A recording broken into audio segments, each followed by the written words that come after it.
ইসরায়েলের আগ্রাসন কিভাবে মোকাবিলা করবে তুরস্ক? মুরাত ইয়েসিলতাস প্রকাশ ৩ আগস্ট 2025-08-00 রিসেপ তাইয়েপ এরদোয়ান ও বেনিয়ামিন নেতানিয়াহু ফাইল ছবি রয়টার্স বাশার আল আসাদের শাসন অবসানের পর তুরস্ক যে কৌশলগত সুবিধা পেয়েছিল তা তারা সতর্ক পররাষ্ট্রনীতির মাধ্যমে কাজে লাগিয়েছে।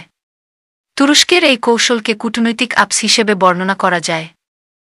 তুরস্ক তাদের এই নতুন সিরিয়া নীতি আঞ্চলিক মালিকানা ধারণার উপর ভিত্তি করে দাঁড় করায়। তুরস্কের সিরিয়া নীতির কেন্দ্রে রয়েছে ইস্যু কুর্দি পিপলস প্রোটেকশন ইউনিটস ওয়াইপিজি। এরপরও তুরস্ক ওয়াইপিজিকে নিয়ে তড়িঘড়ি কোনো সিদ্ধান্ত না নিয়ে দামেস্কের সঙ্গে সংগঠনটির সমঝোতার প্রচেষ্টাকে সমর্থন করেছে।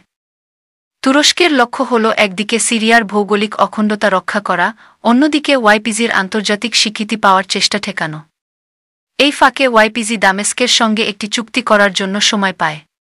এতে তারা আঙ্কারা ও সির সিদ্ধান্ত না নিয়ে দামেস্কের সঙ্গে সংগঠনটির সমঝোতার প্রচেষ্টাকে সমর্থন করেছে। তুরস্কের লক্ষ্য হল একদিকে সিরিয়ার ভৌগোলিক অখণ্ডতা রক্ষা করা, অন্যদিকে ওয়াইপিজির আন্তর্জাতিক স্বীকৃতি পাওয়ার চেষ্টা ঠেকানো।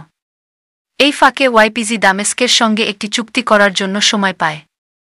এতে তারা আঙ্কারা ও সিরিয়ার প্রেসিডেন্ট আহমেদ আল-শারার সামরিক চাপ এড়াতে সক্ষম হয়। আরও পড়ুন, ইসরায়েল ও তুরস্ক কখন যুদ্ধে জড়িয়ে পড়বে?